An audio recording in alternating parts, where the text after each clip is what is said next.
Hello there YouTube, it's your boy B3, back with another kicking action figure review. Today we are reviewing a figure from our previous haul video. It is the McFarlane DC Multiverse Dark Flash from the Flash movie. I haven't seen the Flash movie, to be honest. I'm in no rush to watch it. I actually don't even care to watch it at all. I told everyone it was going to be bad back when it was in production hell, before we knew like anything about it. Actors were leaving like crazy. Ezra Miller's a monster. But, I do collect speedsters. I love collecting speedsters.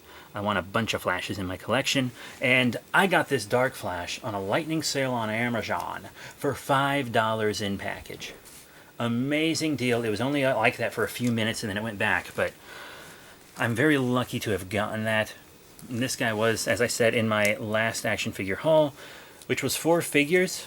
I'll be reviewing the 2 Flash figures from that haul, but I will not be reviewing the Swamp Thing because I'm not taking him out of package. And I will not be reviewing the vintage Spider-Man villain that was in it. Because I don't have all his pieces, and I don't want to review a figure unless it's complete.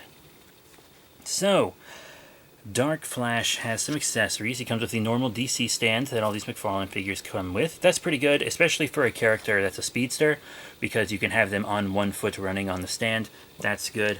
I like that they include stands. I'm kind of a fan of trading cards with action figures. It's nostalgic for me, because of like the Trin Masters, Godzillas and stuff.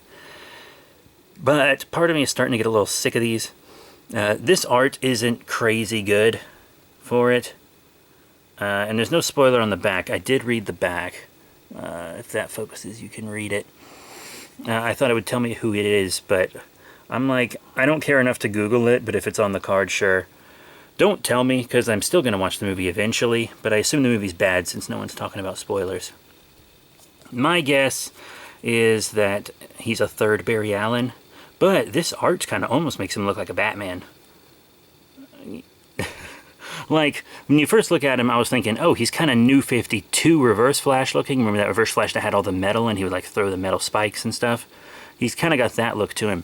But then this guy here has little bat ears, and then some of the spikes look almost like little wings, and it's like, maybe it's Batfleck. And he's really angry that he didn't get a solo film that he deserved. And he's over here like, da-na-na-na-na-na-na, you know? But yeah, I don't know what this art is specifically from. But it's not the best. But the cards are fine.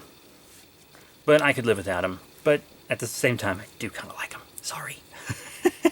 Now let's get into the Dark Flash himself. He's got a pretty unique sculpt. Obviously, they couldn't reuse any parts for this guy. I kind of like the cool spine-esque thing going on. He's very monstery. And you know I'm a big fan of monster heroes and monster villains. So I like this look. I'm not crazy about him being sculpted with the mouth permanently screaming.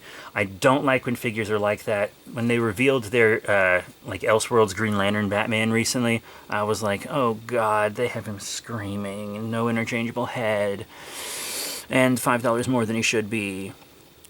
But yeah, I mean, this guy's pretty cool. Not terribly much paint on him, it seems. And I think this spine is a little warped from packaging. But, you know, he's got this kind of almost sickeningly looking lightning bolt here. Looks like he just got paint splashed on him. But, like, in a good way, it's kind of cool. Kind of goes with his non-uniform look, you know? He is a creepy looking character design. I do like it. Okay, now let's get into articulation. You got up and down on the head. It could go back a little further, I guess, but it's fine. You know, side to side. He's got a good wobble in there. You know, you've got those rotations here. His big, like, rubbery chest covering here with the big shoulder pads does hinder his arms quite a bit, as you can clearly see. But he does have a bicep swivel, a double elbow bend, forward and back on the wrist. That is a turnable joint, as you can see here. Pretty neat. You know, he's got a good bit of torso. You know, you can get him in good running poses, which is really what matters. Because you see the legs got good forward and back because of the plastic covering. I wish Hasbro would adopt that. You got a double knee bend, you know. And then you've kind of got a rotation, pivot, up and down, toe beans, peg holes.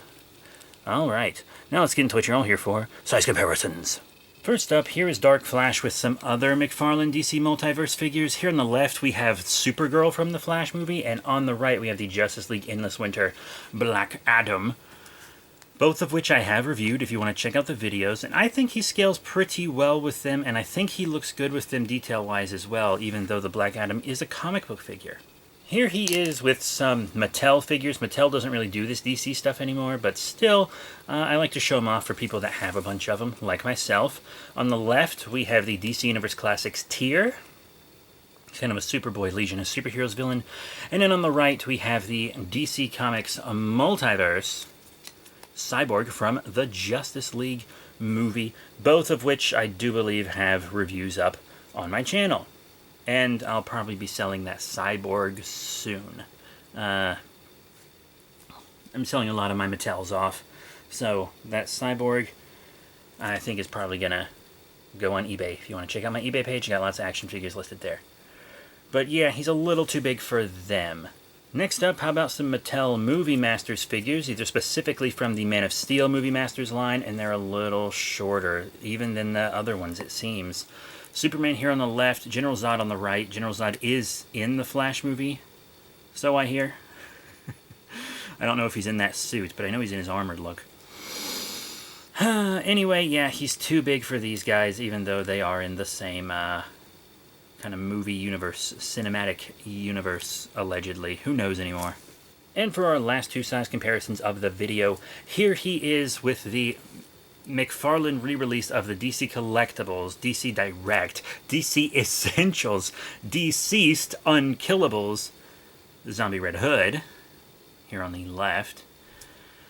A figure I quite like, and they seem to scale pretty well together. And then with these McFarlane DC Multiverse figures, I always like to show them with a Spawn. So here on the right, we have the Deluxe Spawn with Throne Al Simmons Spawn, who also looks pretty good with these figures. But he scales well with his own line, and I always say, at the end of the day, that's all they need to scale well with. So what are my final thoughts on the McFarlane DC Direct Flash movie Dark Flash? Well, my review is pretty objective on the figure itself, because I don't know anything about the character. But there are a few things that I wish they maybe would have done different. Those really sunken black eyes look cool, but I think I prefer the look of the glowing eyes that are on the card. I think I would have preferred that. I don't like the permanently screaming mouth. If you want to give an interchangeable head with a screaming mouth, fine, but I just don't like that permanently on figures. That's more of a personal thing for me. Maybe you could have made this lightning bolt or whatever it's supposed to be a bit more prominent, but it seems like there's maybe a wash on his body. Like, I think there is, but it's not showing up super great in this light. Oh well, the sculpt is really cool, though. The arms hinder, so I guess he's an okay figure.